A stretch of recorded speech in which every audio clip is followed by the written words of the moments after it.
Tetapi kalau peluh, gapo duduk di tubuh ni kan, kemungkinan besar tu waktu. Dia nak cerita di sini peluh.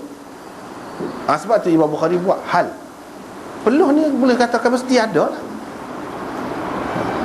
Peluh dia tu tidak najis. Kain yang dipakainya ada kepatu kena peluh, boleh digunakan waktu buat sembahyang. Sebab apa? Suci. Peluh tu suci. Begitu juga kalau dia buat sapu air mata, kalau kita kata hak lain-lain yang keluar daripada tubuh dia tidak najis. Hak tu dia nak. Syekh Fakhruddin ni saya dah dengan dia masa budak-budak dulu. Pergi keluar negeri ni masa budak dulu. Jadi seholah semua orang tahu. Muka budak kecil sorang lah. Orang Malaysia ni. Tu jadi lebih kenal lah, orang kenal. Orang ingat, mudah ingat. Lepas tu kalau jumpa dengan syekh-syekh ni pun dia pun lebih beri perhatian kepada kita pasal pelik juga ni. Kira-kiranya pergi jauh gini ni mari ni. Macam mana mak ayah dia boleh lepas. Pernah jumpa dengan dia dan dia pun doa juga untuk kita, sapu kepala Syekh Fakhruddin ni. Orang besar, ilmunya besar, tubuhnya kecil. Semasa saya jumpa dengan dia tu, orang tolak, kata tolak. Nak pergi mengajar tu, kata tolak macam budak. Lembek. Tua telajak, putih belakang. Kecil je orangnya kecil. Pergi. Tapi kalau dia duduk tu tak payah kita dah. Ingat dah dalam kepala. Kalau salah baca boleh. Dia suruh anak murid baca, dia tak baca. Macam mana? Lepas tu dia hura tu memang semangat lah, gagah pula dia hura tu. Backing tak kira, backing. Lagu tu pun backing. Kata selalu dia sumpah lah. Tapi anak-anak murid dia sumpah tu jadi-jadi saja. Anak-anak murid dia sumpah tu, dia kata macam-macam ni. Parak dia pasal backing. Kecek je orang, tapi tak kecek banyak. Kalau itu dia itu kata selalu. Kata berat lah. Berat lah dia kata. Anak-anak murid ni jadi beringat benda ketat nak baca depan dia, takut salah. Dia Syekh Fakhruddin ni. Dan dia seorang yang zahid. Syekh Fakhruddin ni, dia ada kitab dia. Ini saya ambil daripada kitab dia lah, Idahul Bukhari, Syarah Bukhari dalam bahasa Urdu. Dia ni dia boleh gaji, dia bagi dua. Budak-budak walaupun dia kata gitu, budak sayang ke dia. Sebab apa? Dia baik, jaga benar kepentingan budak-budak ni. Separuh gaji dia beri untuk budak-budak. Buat makan dia ambil separuh. Gajinya masa tu nya RM900 lah. Waktu dia RM900 RM900 ni kan. Pada masa tu duit kita kalau RM10 dia RM30 sana. Pada masa tu lah ni jauh dah tikah. Lah ni RM10 kita 100 lebih sana. Masa tu RM900 dia ambil RM300 ya ke dia makan keluarga dia. RM300 lagi dia suruh beri untuk ni makanan budak-budak. Sana pasal dia bagi percuma ngaji. Percuma. Kita tak boleh buat sini. Tak ada. Sana boleh buat. Masyarakat dia memang sedar. Kesedaran dia tinggi tentang agama ni. Dia lagu tu lah, ni Syekh Fakhruddin. Dia kata peluh. Peluh ni. Imam Bukhari nak cerita peluh perempuan yang mari kotor tu tidak najis. Begitu juga lain-lain lah, tidak najis. Dia sezaman dengan Syekh Fakhruddin ni Syekh Zakaria, ada seorang lagi. Ni pun alim besar juga dalam hadis. Syekh Zakaria ni besar orangnya, saya jumpa juga. Masa budak juga jumpa. Besar orangnya, gemuk. Tapi dia pun kena tolak juga, kata tolak juga masa jumpa ni. Tua. Pasal tua terlajak. Letih. Kena sendar ni, kena sendar. Kalau tidak rebah, duduk. Tapi hak tu dia tidak backing. Hak tu dia nakal. Dia suka lucu-lucu dengan budak-budak. Daripada situ. Sama-sama bisa. Kalau orang tanya Syekh Zakaria zaman ni, masa ni tempat kita ni, siapa dia paling alim hadis? Dia kata Syekh Fakhruddin. Kalau orang tanya Syekh Fakhruddin siapa dia paling alim? Dia kata Syekh Zakaria. Gitu dua. Yang ada antara dua ni memang orang yang paling hebat lah di zaman dia tu dalam hadis. Dan masing-masing ada kitab dia. Hmm.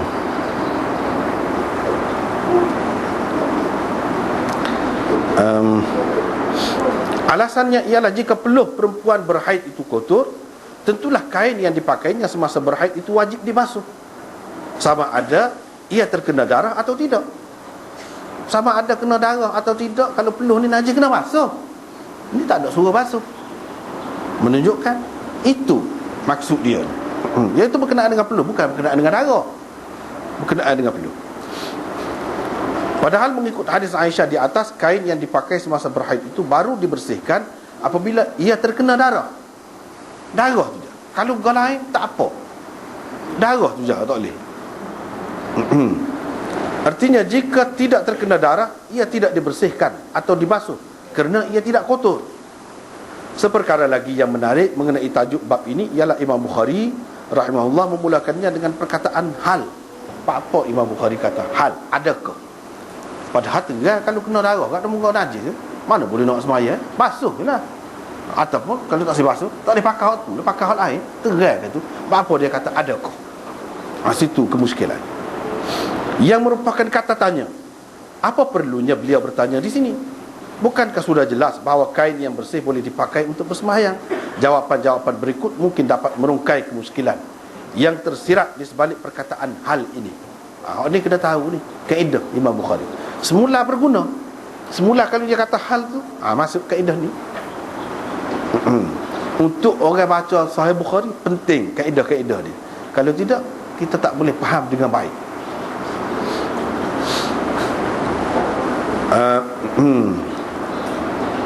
Yang pertama, di dalam hadis Aisyah di bawah bab ini tidak tersebut pun tentang para isteri Nabi sallallahu alaihi wasallam atau para sahabiat.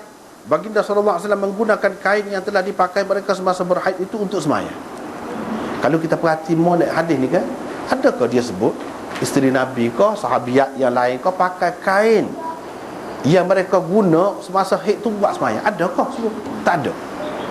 Bila tak ada, situlah timbul kemuskilan. Bolehkah? Bolehkah? Kalau tentu ada, bolehlah dan muka demo tu buat. Ni tak ada.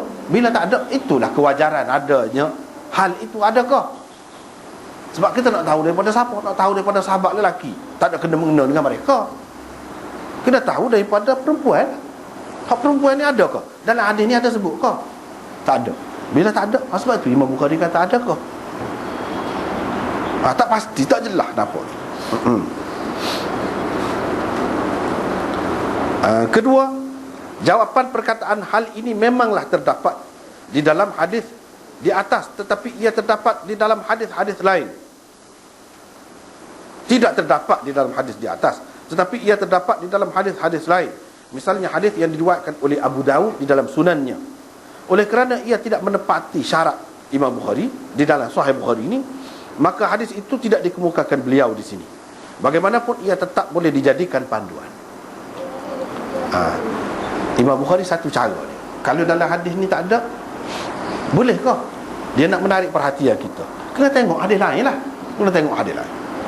Hadis yang sebut memang ada mereka pakai kain yang dipakai semasa haid tu, kain itulah dipakai buat sembahyang. Jika tidak kena darah haid, ada umpamanya di dalam Sunan Abi Dawud. Ada. Bila ada, apa Imam Bukhari tak ambil hadis tu kat mari sini biar senang. Nampak terang. Tak payahlah bubuh hal ni.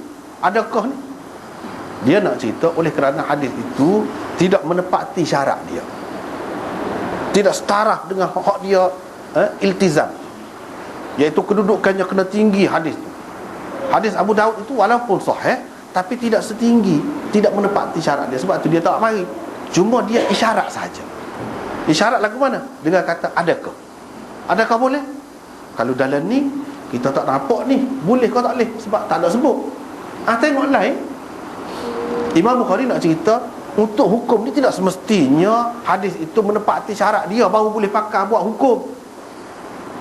Buat panduan hukum tak mesti. Kitab-kitab lain yang lebih rendah daripada dia pun boleh pakai mengikut kaedah lah. Hadis tara mana? Hadis hasan. Sekat hasan boleh. Apa lagi kalau hadis sahih? Boleh. Kalau hadis dhaif tak boleh pakai dalam bab hukum. Bila kita baca dalam Abu Daud, ada boleh. Ada contoh.